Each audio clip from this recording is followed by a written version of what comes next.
Jerome Scott Smith here, and welcome to another episode of Theater Talk. Today, our guest, Catherine Lewis, and our topic is, what do artists do during a pandemic? Let's get to it.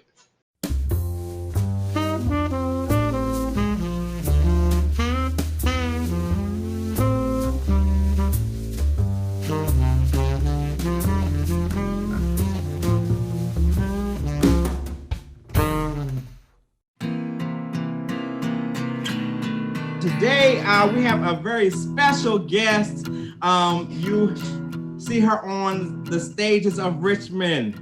I've seen her. The first time I saw her was in Crowns at the Virginia Rep.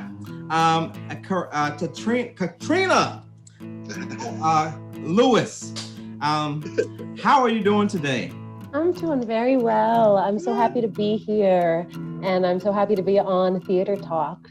Yes. It's so good to see you and talk to you.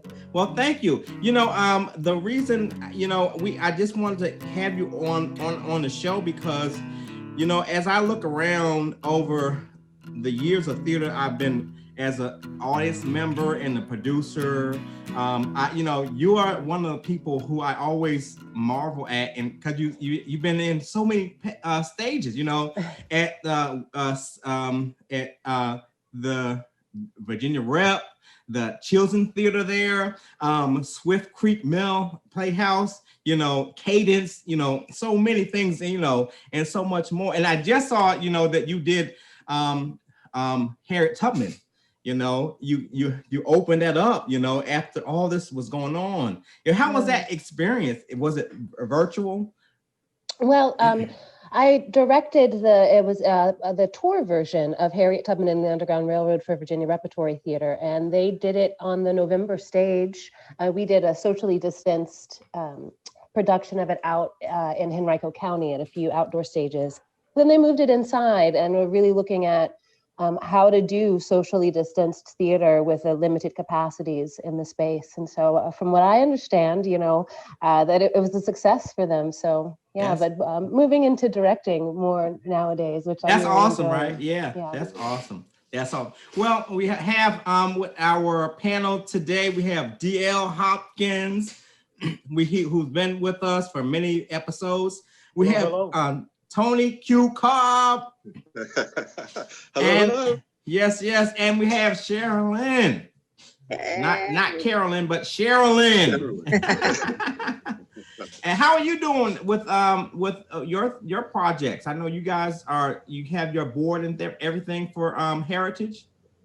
Yeah, we got the board. They're going to start working in January. Awesome. And we're real excited. I say they're going to start working. They've already started. All right. Working. We got a board president, Jerome Legions, who jumped right in, and he's got them working on all kinds of projects. Awesome. And so we're real excited about that. That's all right. Yes, this is our artistic director of Heritage, ladies and gentlemen. All right, so let's get to it. Today we're talking about working artists and how they had handled this pandemic. And so, and like I said earlier, Katrina, you were the first person I thought of, and so I want to kind of dig right in and find out, how you were handling these things and, and your perspective, as a working artist, in all of this, because it affected so many of us in so many different ways. But from the artist's perspective, oh my goodness, you're at the theater at rehearsal one day and then you're not, Right. So I'm going to ask you some questions. So we're going to start with the first one. I'm going to share my screen with you real quick. The first question I have is, as a working artist, and this is for all of you guys, think about this. As a working artist, what was the biggest obstacle you faced during this massive social and financial shutdown caused by this pandemic, and how do you overcome it? It makes me think of the week of March 13th when everything shut down. I was doing a run of Revolutionists with Theater Lab, and we were right at the height of our run. We were finally getting to the place where people were like, "Oh, we need to come check this out." And you know, we love all of our roles, right? But this one was a really special. Marianne Angel. I got to do some dialect work, and she's this badass free woman of color from Haiti in France, like telling everybody what they needed to hear, speaking truth to power in this really beautiful way. It's a play about sisterhood, and such a great piece. Loved the production. So when we got the notice that Friday, we did the show that Friday, and we were supposed to come back that Saturday and Sunday to finish that weekend and have the next weekend. And it was like, nope, we've got to shut down and close. And it's just devastating. You know, not only is it difficult financially to lose that work, but you know, we do this work because we love it, because it's it's my life's blood. And, you know, I work a 9 to 5 and a 6 to 10. The 6 to 10 is my theater job. And that's the one that, you know, I love my day job. It's theater related as well. But it's the going to the theater and doing these shows. That's really, you know, it's really what I've wrapped my whole life around, and without any regret. So that was pretty devastating. And the story that I tell now is that, you know, we're postponing because none of us knew how long this thing was going to be. You know, think back to March. I mean, we were all like, what is this? I didn't even have a mask. You know, in March, I did not have a mask. Now I have 15 masks, you know, like over the course of you know, this time. Yeah. But it was like, you know, we'll postpone. And when we can reopen, we'll reopen. So don't y'all know that I was doing my lines to keep them up through the end of April. Every other day, just going through the whole show. And when I look back on it now, it seems almost like pathetic, almost like I'd been broken up with by a boyfriend and I wouldn't let it go. So that was really challenging. And also, you know, I stacked project upon project upon project because I love it so much. And I was getting ready to go into A Doll's House Part 2 with Virginia Repertory Theater, which was going to be so cool because I got to play Nora in A Doll's House with Theater Lab a couple seasons ago. And so then I was getting ready to step in to do the sequel. And so that was going to be such an amazing journey. That one's still been postponed, but we still have no idea what it's going to be.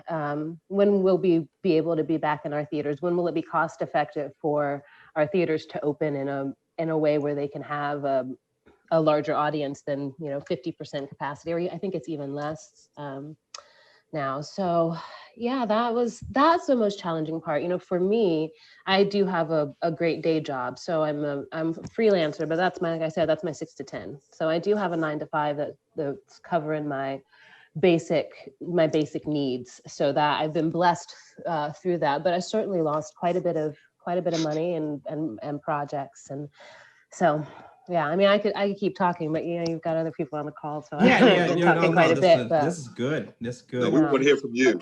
I really wanted to hear what you had to say, and I don't think anyone would have anything different, but echo a lot of your sentiments. So I've been listening to Toney and Jerome for a month now, so I'm anxious to hear somebody else.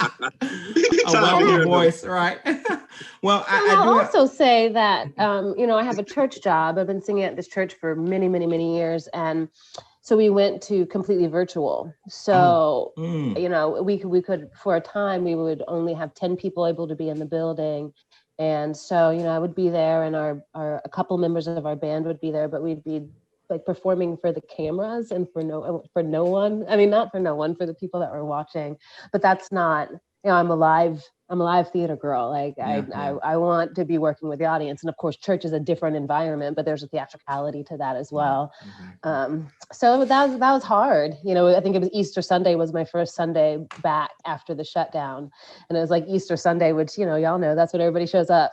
And that's the time where, you know, the church is full and it was empty and it was eerie. I was thankful that I had an outlet that I was able to go and sing and still share.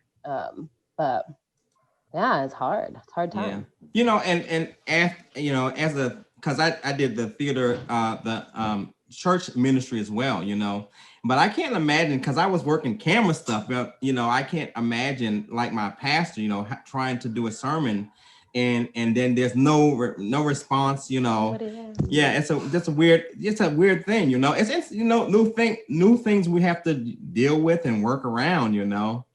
And are you still doing that even now, that your church? Yeah, and the church has reopened, but it's again very distanced. We can only have a certain number of people in there. We've taken out quite a few seats, and that sort of thing. So it's we're all still accommodating this virus and how to be safe and how to be Yeah. responsible. My Wow. day job, which I was speaking to, is also theatrical. I mean, we have outdoor spaces, so we've been performing in our outdoor spaces, but I've had to restage things to make sure that my actors are 10 feet apart, because that's Yeah. the mandate for performers, and making sure that we don't have a false sense of security being outside, that we still need to maintain our distance. And Yeah. sometimes we get complacent and lulled into this new Yeah. normal, and like, no, this thing is still out there, as much as we want to perform and share, and we are. But it's always something to be considered. Yeah. And Sunday back after Easter Sunday, which y'all know, that's when everybody shows up, and that's Yeah. the time where the church is full, and it was empty, and it was eerie. I was thankful that I had an outlet that I was able to go and sing and still share. But yeah, it's hard. It's a hard time. And as a, because I did the theater, the church ministry as well, but I can't imagine, because I was working camera stuff, but I can't imagine like my pastor, trying to do a sermon and then there's no response, What is it? Yeah, it's a weird thing, it's new things we have to deal with and work around, And are you still doing that even now, that your church? Yeah, and the church has reopened, but it's again very distanced. We can only have a certain number of people in there. We've taken out quite a few seats, and that sort of thing. So it's we're all still accommodating this virus and how to be safe and how to be. Yeah, imagine, because I was working camera stuff, but I can't imagine like my pastor, trying to do a sermon and then there's no response, What is it? Yeah, it's a weird thing, it's new things we have to deal with and work around, And are you still doing that even now, that your church? Yeah, and the church has reopened, but it's again very distanced. We can only have a certain number of people in there. We've taken out quite a few seats, and that sort of thing. So it's we're all still accommodating this virus and how to be safe and how to be responsible. My Wow. day job, which I was speaking to, is also theatrical. I mean, we have outdoor spaces, so we've been performing in our outdoor spaces, but I've had to restage things to make sure that my actors are 10 feet apart, because that's Yeah. the mandate for performers, and making sure that we don't have a false sense of security being outside, that we still need to maintain our distance. And sometimes we get complacent and lulled into this new normal, and like, no, this thing is still out there, as much as we want to perform and share, and we are. But it's always something to be considered.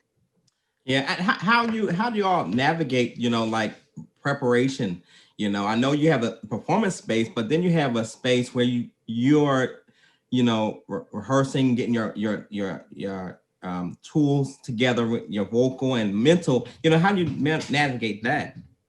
Well, we've got one space that's pretty large, and then of course when we're indoors, we're wearing our masks. And for my rehearsal process, I've done 2 shows that I've staged socially distanced. And so when we were in the midst of blocking and figuring all that out, when we would wear our masks, and make sure that we are far apart and that we're keeping our distance, but so that in case, I'm saying, oh, hey, go stage left a little bit, in case we get a little closer to one another, we're wearing our masks and we're safe.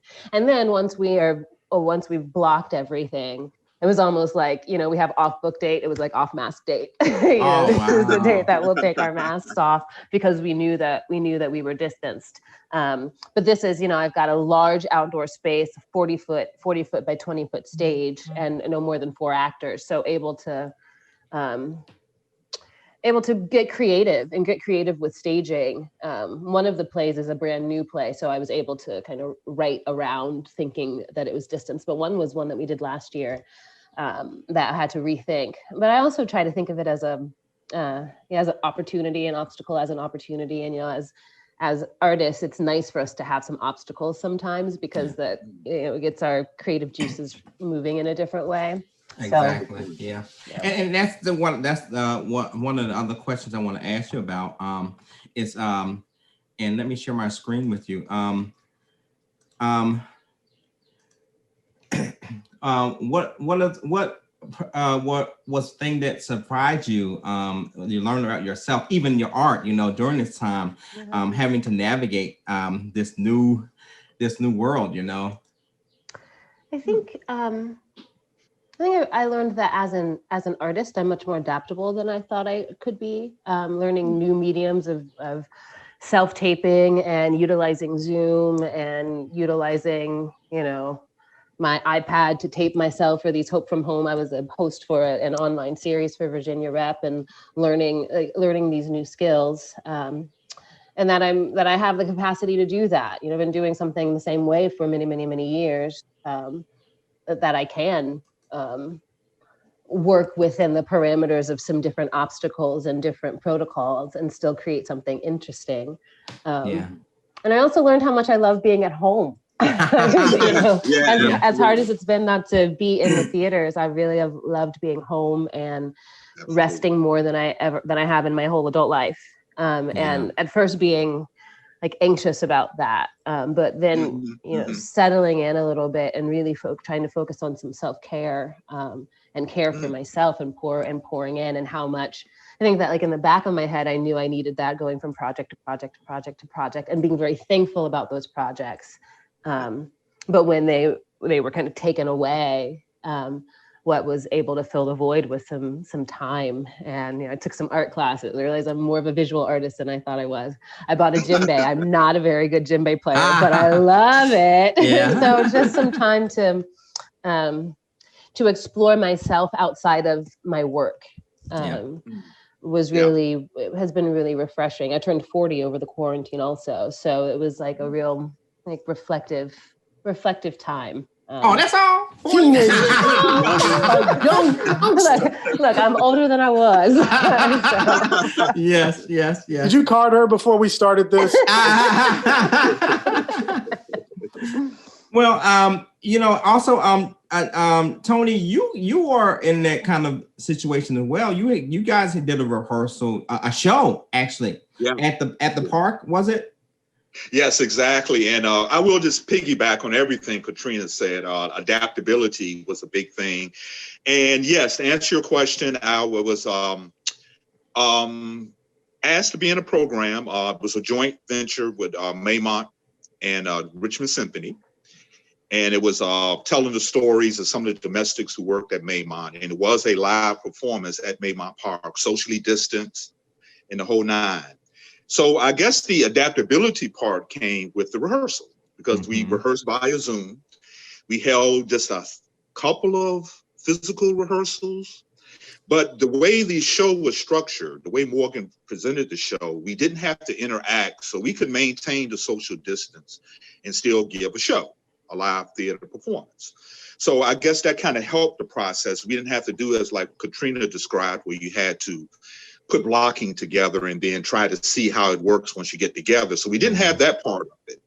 But rehearsing via Zoom was very different, because you're performing, and then at times I was kind of caught up in performing for the camera during the Zoom rehearsal, as opposed to the live theater element that I knew that was going to come once we got together.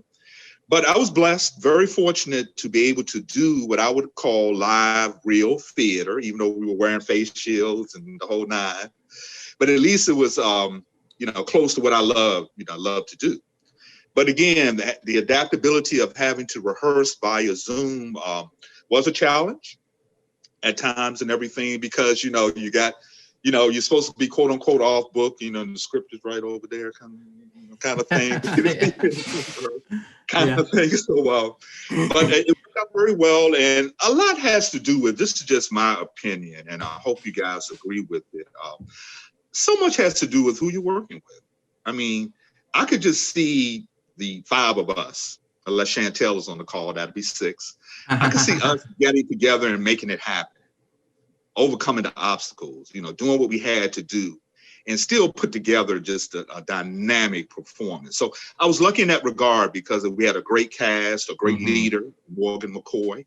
So awesome. It felt good. It felt good. It's funny. I'm a theater educator, and I had to, my challenge right now is how do I rehearse my kids, get them ready?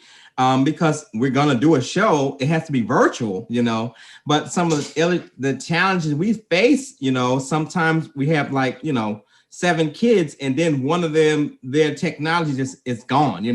We're in the middle of the line, and it's like, that kind of, or they get kicked out of the Zoom call.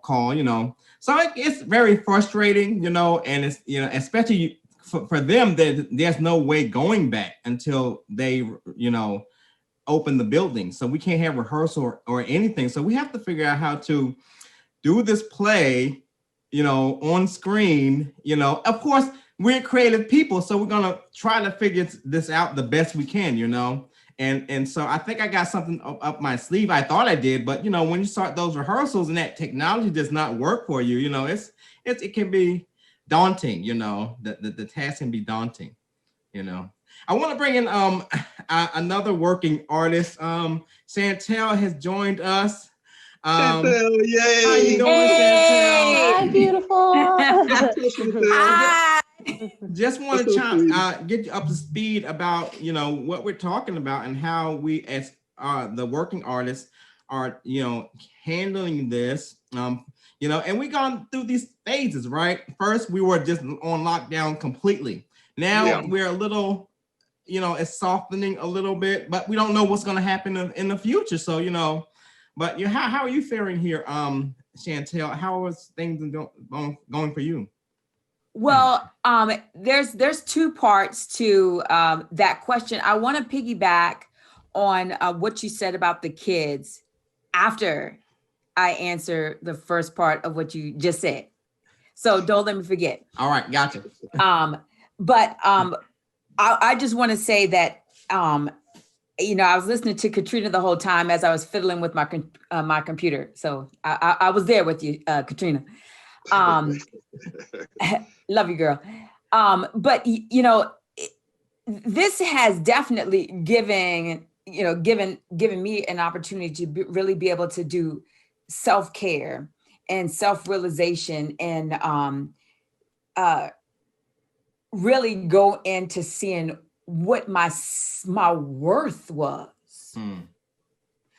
I didn't realize how valuable I was. We did, but yes, we knew. Everybody did. No. Honestly, I didn't realize what I brought to the table until the table was missing. I recognized the building was missing. There was no doors to open. And I recognized that I was literally a walking, talking building. I was literally, my arms were the doors. My mind could create so much. I was the theater. When I recognized how much could come out of my body, my mind, my soul, and my everything, I said, daggone it. Watch out now. Now I recognize that when I go into even to a place of an employment, why people have that sense of hidden fear of me. I understand now. I understand. First I thought, man, maybe I used to actually change my resume. I used to hide a little bit under my 3 degrees. kind of humble myself a little bit, just kind of underdress, a little bit. Until I recognize, Dag, I do bring a lot to the table. Mhm. I bring so much to the table, I kind of break it a little bit. And in that recognition, that has been such a soul searching, redefining situation where it has allowed me to pour out so much creativity in this time. My cup runneth over. And I'm blessed. And I like it. Yeah. And, and I think that, we all we're kind of forced to realize some things about ourselves, right? I like that. Because you have this solitude, and in solitude, I notice when I'm mowing the grass or walking, there's all these thoughts come, Yeah. and you had so much of that time, and as an artist, oh my gosh, Yeah. Jerome, that's exactly what I wanted to chime in on, if I can. Yeah. Yes. Initially, it was very difficult because all you have is you. My situation is different. Yeah. My mom has been ill, and my brother and I have been taking care of her. Yeah. But the uncertainty of when there'll be any remote hint of normalcy, the counseling of a lot of, practically my year. There are all these projects you had lined up, and then, there's just question marks on everyone's face. It's no one's fault. But in that silence, as you're trying to gain your balance and establish whatever this new normal is, that's when I got creative again. Yeah. It was. I realized, number one, okay, I'm a very social person. It's really hard for me not to, especially not seeing anybody. I want to hug each and every one of you because I don't see anyone's face. Right, so this is like a big deal to me. Yeah. But having the time to really do that self-reflection and self-care, as both Katrina and Shantell mentioned, you start to explore your worth. And just like Katrina, I was just taking poems, going upstairs and when no one was around and just reading them out loud, just for my own benefit. I needed to hear my voice. Yeah. I needed to know that my instrument still worked. Yeah. I needed to, that was just for me.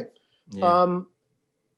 And in that, in the action or whatever of doing that, I started to write, and I've been doing other things now because we are creative creatures and you have to create.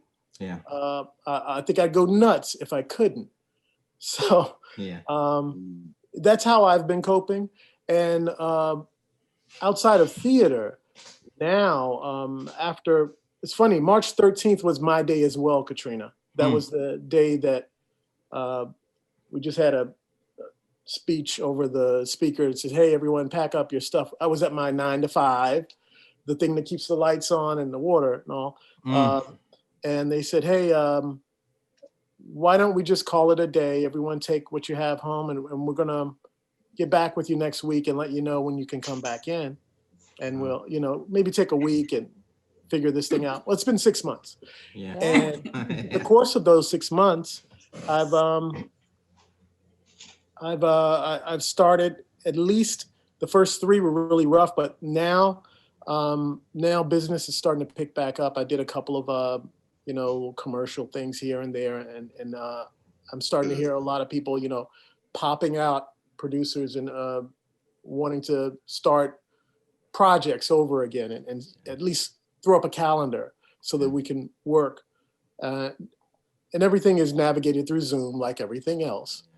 But in the process of doing all of this, I've learned a new appreciation for myself, for resilience, despite everything that's going on.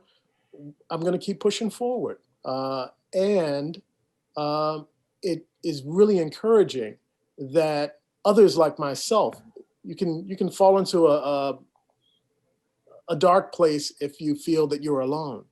But I've got some great friends. Many are assembled here who are doing the exact same thing.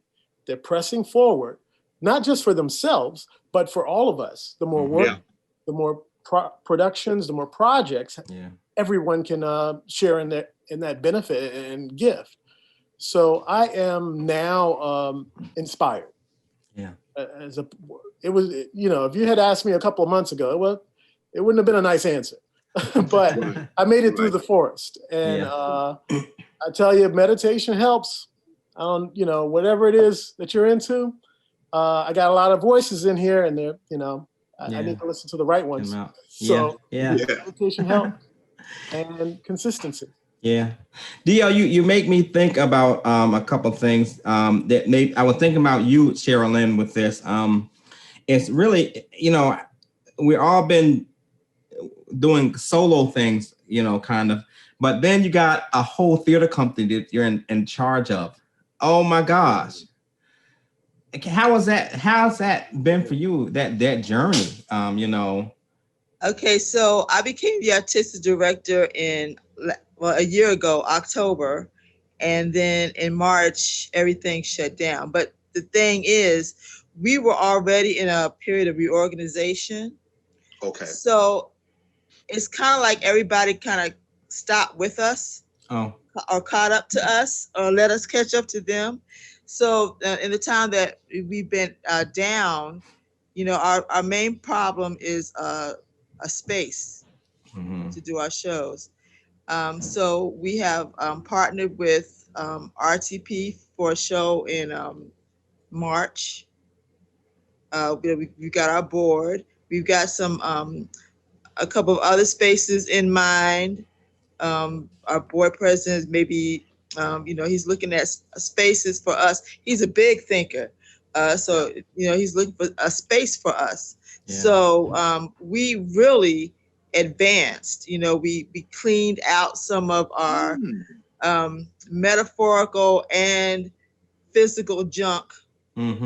Has streamlined ourselves, and so we're really coming out on top. That's great. That's great. Can I ask Sharalyn, are you thinking about doing outside of the box theater as far as theater via Zoom, theater in the park, theater movie style, like absolutely theater? Yeah, absolutely. Yeah. We are exploring Zoom, and the next thing that we're going to do actually is going to be a live nativity outside. I know it's going to be cold, and have people drive by, right, and listen to us sing. And if they want to park in the parking lot, and listen to us for a few songs, that's fine. And you will have a bucket. You want to throw some ducats in a bucket. I like that. That's Sharalyn, I will say that what I found, I have an aunt who, our church stopped meeting, and she started having just people over on Sundays in her backyard and across the street, and they just have a really small service. But the thing that's really surprising are the amount of people. There's so many people who want to not only participate, but really just see something. Because without the prospect of anything looming in the future, as soon as something comes up, I don't care if it's somebody reading a poem or somebody's cousin singing with their PA system, people will show up because they want to experience that. So I think if you build it, they'll come is what I'm trying to say. Yeah. Exactly. Who watched a lot of movies during this time? Yeah. I watch a sad amount. It's a really sad me too. amount. Yeah. Too much I TV. watched a lot for me. Yeah. And this time that's going on right now, it's really exciting with because I'm older than Katrina Lewis. at 40 teenagers. Obvi. Anyway, don't flaunt your age. It's all right, girl. Oh, I love it. 40. My crown has just got a little dust on it. Right. You know, my jewel's a little old, but nonetheless, having been through a time period where we had to, wait for something to come out that had maybe a Black person in it, or wait once a week to see the Black show. Right. Right? The Cosby's. You know what I mean? Yeah. Every Thursday. For those little corners. I'm not too young to remember that. I just throw a little, I just throw something your way. That's but I am so encouraged by the incredible amount of wonderful work that I'm seeing. Man, Lovecraft. Oh my gosh. Yes. Across the board is Good Lord Bird. Good Lord Y'all Bird, see that? and seeing my friends in it. So whatever comes after this, I would say again, and I've said this before in our last couple of sessions or episodes, nothing's going to be the same. Everything has changed. There are no more old guard. There are no rules, actually. And it would be in everyone's best interest to look at everything as an opportunity, as opposed to it being a liability, because we don't necessarily have to ask permission anymore.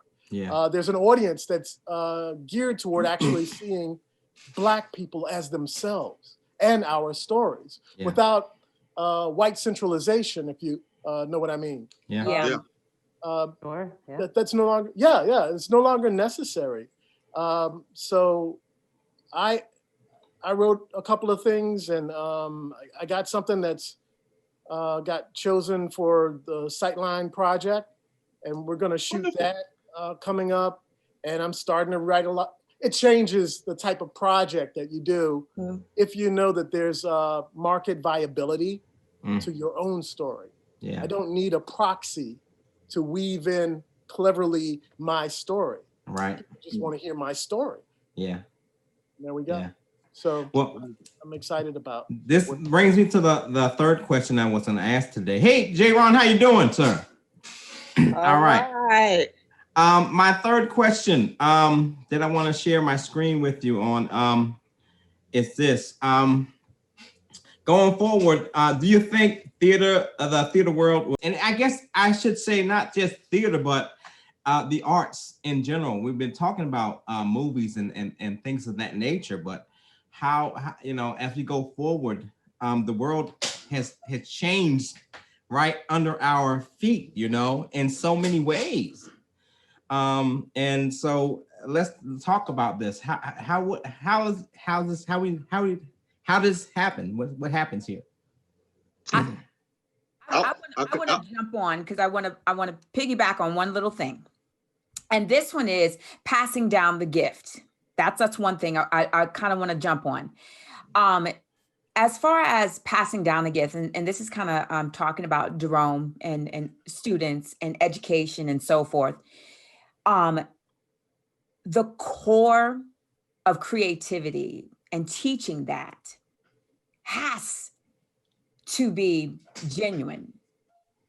And that the core of that has got to be solid in order to survive the change of technology. Because that you cannot teach through this technology. That you must teach in person. That you must teach in live time, and that's something that is very hard to teach when you have students and so on and so forth. That in itself, in its core, has to make sure that it has that has to be solid. So as long as you have solid actors that at its core, knows creativity and knows how to be able to be imaginative and innovative, and they have that at their core, they can do anything. You can put anything in front of them, and then possibility can go anywhere. But if you do not have that, then you're going to see things not look so clean and crisp anymore. With the possibility of, TV and this and that and the other, yeah, you can get close-ups and you can make things look like this and that and the other, but true theater and true acting, people want to see the core of reality. They want to see the core of true acting. That's what they really want to see. Yeah. So as long as that stays true, you know what I mean? Then the survival of it and the great art of it is going to look good, and that in itself is going to continue on. Yeah, I want to piggyback on what Shantell was saying, because that was part of my answer as well. I totally agree with DL. In fact, I want to be him when I grow up. But anyway, DL is right. I mean, the whole force at that, the pandemic has forced us to be adaptable. It's forced us to think out the box. That combined, we have this confluence of event with all this great Black art is happening as a result of white guilt, basically, of BLM and things like that. And we have this confluence of events that's creating this great Black art. I mean, people like Misha Green, James McBride writing Good Lord Bird and being adapted and all that is great. I want to say this. I think it's going, on the short term, theater, live theater that we all know and love is going to be bigger and better, because I have this feeling that you don't miss your water till the well runs dry. And prior to the pandemic, there were rumblings about live theater wasn't cool anymore. Oh, yeah. Young folks don't like live theater. They want something visual. They want video. Hamilton saved live theater, so to speak. But the fact that we've been without it, with this nice little stretch, when we come back to this sense of when people can really come back to the theater like they used to, see actors perform on stage like they used to, without the CDC guidelines, I think there's going to be an uptick in live theater again. I don't know if it's going to be sustainable, but I think people are going to come back because they're going to miss what Shantell described. They're going to miss the material experience. Tony, I'm right with you on that. I think we were discussing about how we need to, as artists and creatives, be creative and innovative in how we proceed with our art during these times. But the one thing that we're forgetting is that there's also an audience that's developing as well. We've said it several times. We're inundated with streaming television, movie, and all this stuff. But presented with the opportunity to see a performance, however you can, there's a new appreciation for it, because you realize not only the amount of talent that's there, but the amount of hard work, dedication, and the risk involved to bring this presentation on. Therefore, it must be worth it. I've got to go see what they're doing. So as we as creatives grow, I think it would behoove us not to see our audience growing as well, and expecting something different and new, and we should meet that challenge. What I have a feeling that whatever anyone presents, whatever house puts up a production, there will be a much wider audience for it, simply because we are starved for it. We would love to see, and I don't think you can get it, stand-up comedy may be the closest, but watching something created right before you, buying into a created, manufactured world for and suspending belief for an hour and a half or so, and sharing with artists in a journey is something that you can't get anywhere else. Right? So I think we're going to have a lot of young people who are going to rediscover or be reintroduced to theater. Good, I hope so. The thing is, and you guys are all so right. I mean, Shantell, with calling out the core of everything, and I think that there's gonna be a standard that people won't be duped anymore, because of the quality of things that are coming out right now. You have to be on your game to really get people to invest in what the stories, the acting, you know, because it's coming out in with such quality, you know. And I think the hope is for me, I guess, is that people won't be duped anymore. They'll understand and crave this, this what quality is, you know, because they're seeing it. Yeah, they will not accept garbage. Right. Yeah. Oh my goodness. And I think going back to that introspectiveness that we have all talked about, you know, we understand the call on our lives now, right? It becomes even bigger because now we can't be complacent anymore. You know, we had a chance to rest, which was good, right? We all needed that, right? But now I think we've been re-energized and reinvigorated, and our bodies have been charged, and we're also, I think, feeding off of each other. You know what I mean? And that really helps all of us to do the things that we need to do.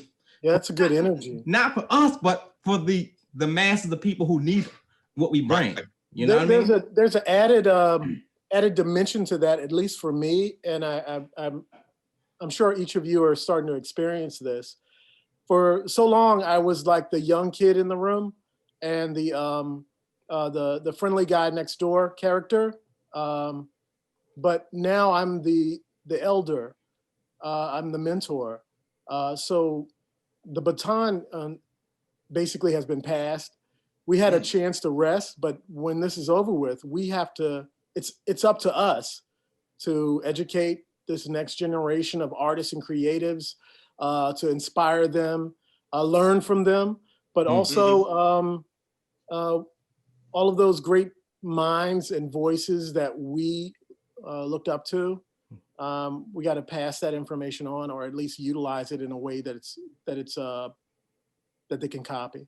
Yeah, agreed. Yeah. Right? Well said. And I also think about the reckoning that we've been experiencing in 2020 around Black Lives Matter, the murder of our beloveds. But you know, we see white America. This next generation of artists and creatives, to inspire them, learn from them, but also all of those great minds and voices that we looked up to. We got to pass that information on, or at least utilize it in a way that they can copy. Yeah, agreed. Yeah. Right? Well said. And I also think about the reckoning that we've been experiencing in 2020 around Black Lives Matter, the murder of our beloveds. But you know, we see white American theater and that movement that comes out of, you know, I say I've been doing this kind of work ever since I've been on the stage, right? Yeah. But so some people ask me, well, you know, now there's this renewed focus on Black people and Black history and Black stories, and I'm like, always been my focus. But now you all are paying it. You know, the broader world is paying attention, and sometimes call out culture can be frustrating, but I think it's really important. And I think that the things like outlined in the We See You White American Theater, and when we've been in this break, and then we're going to, because I believe that we will be back in our theaters, but when we get back in our theaters, it must be a more inclusive place. It must be a safer place for BIPOC people. It must be a place where people of color can go and see themselves and not feel disenfranchised and not feel like it's for them, because that's part of the movement that we're having culturally and systemically. And, you know, as theater people and as artists, we lead the way, I think, in a lot of ways as artists, and particularly mass media artists. And that's, you know, theater's a part of that same, even though we try to juxtapose theater with movies and TV, we're really a part of the same machine, the way that we tell our stories. So yeah, I think it has to be different, that if we don't come out of 2020 having learned something, then it's been for naught. So, we always want to Sankofa. We don't want to leave, we want to go back and get the things that that we want to bring forward, but we also don't want to be back there on the path. Right. Yeah, exactly. I was just going, and you talked about this a little bit, DL. I was going back and looking at past things, and you too, Katrina, as well, because we've been doing these things, right? And our art has always been our art. We've lived at that, and we have not compromised that. Sometimes to our detriment. Right. Yeah. But I was just going back, and you're right, Katrina. Everything is connected. The media art, the theater, the film, because it all comes from that same place, that technique, that understanding of the craft, right? To tell the story in the right way. But and this intrigued me. I was just going back and listening to things from the past, jazz, hip hop, you know what I mean? And this is such rich stuff, it's this day I was listening to I don't know, Tribe Called Quest, I got Spotify, and I've been just going to everything. But I mean, goodness, it's so rich, the worth that we embody and bring to the table is just so rich. And I think, we bring all that to the table going forward into this new whatever it's going to be, you know what I mean? And then we're going to break the table, like Shantell said, and build a new table. There you go. I like it. Yeah, we're going to renovate that monkey. There you go. Right. That's right. J-Ron, you got anything? I think this has been really good. And I know you just coming in and just being an observer, but you always have some pretty awesome things some insight. Can you wrap us up with some of your insight?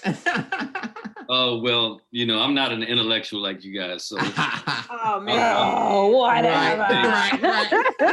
No, I mean, I'm being facetious, obviously, but I mean, my experience has been much more visceral. I probably was involved in the arts for about 5 or 6 years before I really thought. I mean, it was just such a shock in every way and so overwhelming just to try to learn the craft that it took me a long time. But my feeling, you guys, I've come in on the tail end of it. I think your last question was what was one of the most surprising things that you learned about yourself during this time? I feel like we as Africans in America are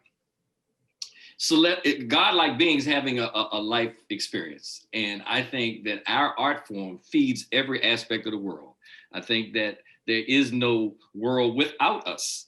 And the more that I learn about each, like you were just discussing, all these incredible art forms, I'm have lived long. I was a young person during the inception of hip hop, and for it to have seen it go through all these evolutions of being, vilified, and I can actually remember once when a vice president, made some derogatory comments about rap music, in the mainstream, and now it's like the #1 selling genre. Everybody embraces it.